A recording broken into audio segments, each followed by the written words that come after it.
네, 오늘 데일리 브리핑에서는 이 뉴욕에 계신 미국 한인 유권자연대 김동석 대표를 모시고 이 한미 양국의 주요 정치적인 이슈들을 해부해보는 시간을 갖겠습니다. 지금 전화에는 김동석 대표 연결되어 있는데요. 김 대표님 안녕하십니까? 네, 안녕하세요. 김동석입니다. 네. 요즘 워싱턴에서 가장 뜨거운 뉴스로 각종 미디어에서 언급되고 있는 건 아무래도 공화당의 지도부 개편에 관한 것인데요. 어떻게 바꾸어가고 있는 것인지 또 트럼프가 없는 워싱턴에서의 공화당 모습이 어떻게 변하고 있는지 좀 궁금합니다. 네, 이제부터 저는 워싱턴에 있습니다. 아, 워싱턴에 계십니까? 있고요. 네, 네. 네, 지난번까지 팬데믹이기 때문에 이제 되게 집에서들 일하니까 의원들이 없었는데, 아, 그러셨군요. 아시다시피, 예, 워싱턴 굉장히 분주합니다. 특히 정치권은 아주 바쁘게 돌아가죠. 네. 참고로 이 워싱턴이 어떻게 돌아가는 거를 좀 우리 청취자 여러분들 아시려면 오늘 워싱턴 모습을 말씀드리면은, 이 공화당은 목표가 내년도 중간 선거입니다. 그렇죠. 그리고 내년도 중간 선거에서 대개 첫 중간 선거에서는 야당이 이기기 때문에 네. 반드시 이겨야 된다라는 게 이제 공화당 목표고, 민주당은 바이든 정부가 출범했는데 바이든 정부가 성공을 해야 되잖아요. 네, 네. 그런데 국가 경영을 책임졌는데 미국이란 나라가 굉장히 어렵고 혼란스러운 상황인데도 불구하고 성공을 해야만 되는 바이든을 중심으로 하는 민주당은 시작된 권력이 국가 경영을 성공적으로 이끌어 나가는 게 목표고, 네. 공화당은 내년도 이제 선거가 목표고, 그러니까 오늘 민주당 바이든 대통령을 중심하는 민주당은 어떻게 해서든지 어렵게 된, 특히 미국의 이 어려움을 처한 경제를 살려야 됩니다. 시장 그렇죠. 경제, 서민 경제, 네. 국민 경제를 살려야 되니까 바이든이 내세운 이 특별 예산이 통과가 돼야 됩니다. 공화당이 여기에 동의를 해주고 해야 되기 때문에 두 가지죠. 패밀리 플랜과 잡 플랜 두 가지입니다. 어마어마한 예산을 공화당의 동의를 받아가지고서 국민 경제에 풀어야 되는 게 바이든의 목표이기 때문에 오늘 바이든은 공화당, 민주당 지도부를 아침에 백악관으로 불렀어요. 네. 내가 이거를 해야만 국민이 살아나니까 이 예산안을 통과해달라라는 이 잡 플랜과 패밀리 플랜에 관한 거를 합의해 보느라고서 미치 매코넬과 찰스 슈머 그리고서 케빈 메카시하고서 낸시 펠로시 이 네 사람을 백악관에 가지고서 이걸 설득하느라고 회의를 하고, 그런 와중에 공화당의 목표는 내년도 선거죠. 내년도 선거에서 이기려면 공화당의 지금 우리 앵커분께서 말씀하신 것처럼 지도부를 좀 바꿔내야 됩니다. 그렇겠죠. 한마음 한뜻으로 내년도 중간 선거를 치르기 위해서 새로운 지도부를 만드는 오늘 굉장히 중요한 뭐냐면은 공화당 컨퍼런스 회의가 오늘 오전에 있었습니다. 네네. 그동안 공화당 내부에서 그 트럼프를 반대하는 네. 이 서열 3번이었던 그 딕 체니 부통령의 딸이면서 딸이죠. 지금 와이오밍 네. 리즈 체니를 정리를 하는 회의를 오늘 오전에 했습니다. 네네. 네, 그래가지고 대개 전문가들의 평가는 지금 말씀하신 것처럼 내년도 선거를 염두에 둔 공화당의 지도부는 케빈 메카시가 아주 확고한 리더십을 갖도록 하는 이 리즈 체니를 내보내고서 그다음에 이 삼선의 앨리스 스테파닉이라는 이제 뉴욕 지역구에 있는 여자분이죠. 아주 젊은 여자분을 공화당의 서열 3번으로 요 면면을 보면은요, 선거를 하기 위한, 특히 트럼프 이름 때문에 공화당으로 이 지지를 보내고 돈을 보내는 사람들을 달래면서 중간 선거 준비를 하는 체제로 완전하게 맞췄다. 이렇게 해도 틀린 말이 아니고요. 오늘 워싱턴의 모습이 이렇듯이 지금 양당이 아주 그 워싱턴의 정치권은 굉장히 바쁘고 분주하게 이렇게 돌아가고 있습니다. 네. 네. 자, 아무래도 이곳 LA가 지역구라서 여기서 이제 가장 궁금해 여기는 부분 가운데 공화당의 한국계 두 분의 활동이 어떠신가 궁금하거든요. 당내에서 어떤 자리가 지금 현재 확보가 되어 있습니까? 지금 어쨌든 미국은 정치가 민주와 공화 두 당이잖아요. 네. 그리고 어떻게 보면은 트럼프가 바이든한테 졌지만 일반 의원 선거로다가는 작년 11월 선거에서 공화당이 이겼다고 해도 틀리지 않을 정도로 의회에서의 공화당의 힘은 굉장히 커졌습니다.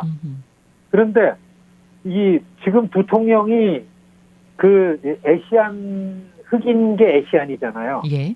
그리고 지금 미국의 정치적 측면에서는 애시안의 시대라고 해도 틀리지 않을 정도로 애시안의 팔리틱이 굉장히 큽니다. 그런데 공화당 안에 애시안 의원이 있는 줄 아세요? 하원에 아시아가 16명인데 민주당은 14명인데 공화당은 2명이에요. 아. 공화당 2명이 누구나 하면은 미셸 스틸하고서 영팀이에요. 두 분 다 한인 분이시네요. 그러니까 공화당에서도 애시안 중요하게 여길 수밖에 없고 여성 팀이 확대됐잖아. 여성. 애시안 여성 2명이 공화당 딱 들어가는 게 한국계 의원입니다.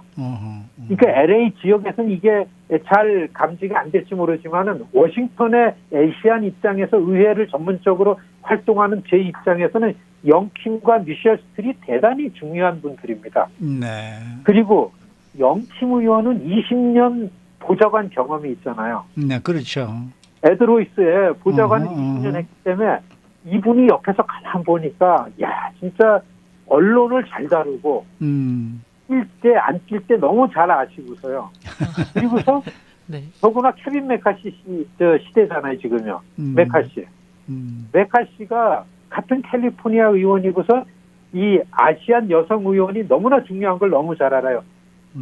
일주일 전에는요 이 리즈 체니를 앨리스 스테파닉이랑 서열 3번으로 바꾸는 데에 3번째 이름으로 영킴이 올랐었어요. 폴리티코의 특성으로 났었습니다. 네, 그러니까 이제 목소리가 센 거죠.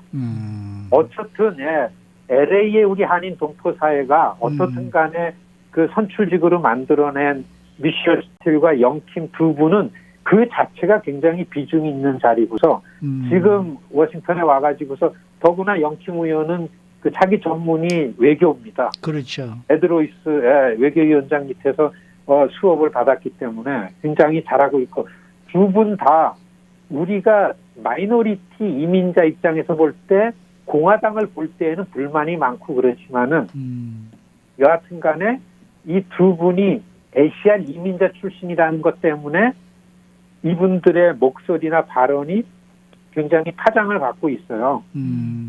그래서 우리가 생각하는 것보다 초선 의원이지만은 굉장히 잘하고 있고, 그리고서 목소리가 그 일반 초선 의원에 비해서 한 5-6배는 파장이 있는 분들이고, LA 우리 한인 커뮤니티가 이 두 분에 대해서 굉장히 관심을 많이 갖고 있고 평가도 계속 하시면서 잘했다 못했다라는 말씀들 많이 해주시고 그래야 된다. 굉장히 중요한 분이다. 그리고 아시잖아요. 이민 개혁이 왜 안 됩니까? 민주당은 하려고 그러는데 공화당이 안 되니까 이민자들한테 공화당이 더 중요해요. 공화당 의원들을 설득해야 되니까. 네. 그러니까 우리의 진짜 프로답게 로비를 하려면은 지금은 우리 편, 우리 얘기를 들어주는 쪽보다는 반대하는 사람을 우리 사람 만들어가지고 설득해서 찬성하도록 만들어야 되는 그런 입장에서 보면은 이 두 분, 공화당 의원이 이 두 분이 포지션이 대단히 중요하다. 이렇게 그 워싱턴에서 말씀드릴 수 있습니다. 네. 자, 그리고 다음 주 금요일이죠. 이제 한미 정상회담이 지금 예정이 되어 있습니다. 이 문재인 대통령, 바이든 대통령 첫 번째 정상회담 어떻게 전망하십니까? 쉽지 않죠. 왜냐하면 지금 이게 아직 팬데믹 상황이잖아요. 그렇죠. 감염병 상황. 그러니까 지금 또 미국 대통령이 우리 대통령이 고령이에요. 백악관에 외부인이 들어간다는 게 얼마나 어려운지 모릅니다. 그럼에도 불구하고서 일본 총리가 왔다 간 거는 그거는 의례적인 겁니다. 그거는 미국이 해야 되는 일인데 그럼에도 불구하고서 한국 대통령이 어떻게 우여곡절 끝에 비교적 두 번째로 외국 정상이 두 번째로 백악관을 들어가는 회담이 됐는데 이게 지금 한국 대통령이 이 한국 정부가 중요하게 여기는 거는 북미 관계에 관심이 꽂혀 있습니다. 그렇겠죠. 트럼프 때에 만들어냈던 미국과 북한의 정상회담 때문에 한반도 평화 프로세스 뭐 이거죠. 그런데 바이든 정부가 지금 갖고 있는 가장 고조되어 있는 긴장감은 중국의 팽창입니다. 그래서 어떻게 보면은 이미 백악관은 이 중국을 대응하는 미국의 외교 안보 전략이 이렇게 큰 틀에서 만들어졌죠. 이 가운데에서 한국 정상이 와가지고서 북한이라는 이 미국의 이 적국이잖아요. 이걸 어떻게 미국 간의 그 대화의 장으로 끌어내는가를 이제 문재인 대통령이 바이든 대통령과 만나가지고 이거를 해야 되는데 하여튼 쉽지는 않지만 일단은 굉장히 성공적이고 한국이라는 에너지가 크다라는 거는 이 어려운데도 불구하고 그거 아세요? 백악관 비서실장의 가장 중요한 일은요. 웬만하면 외부 인사를 바이든 못 만나게 하는 겁니다. 감염병이잖아요. 예. 네. 그럼에도 불구하고 반도체와 배럴이라는 이 한국이 갖고 있는 에너지 예, 이런 것들 예전 같지 않습니다. 한국도 네. 매우 중요하기 때문에 한국 정상이 어려움에도 불구하고서 이제 21일 날 와가지고 아마 다른 거 전혀 못 하시고 1박 3일 일정을 아마 한국 대통령이 하고 가실 것 같습니다. 한국 외교부들 총력전 해가지고서 정상회담을 성사시켰는데 여하튼 뭐 한국인뿐만 아니라 전 세계인들의 초미의 관심사 그렇게 그 초점이 쏠리고 있는 정상회담입니다. 네.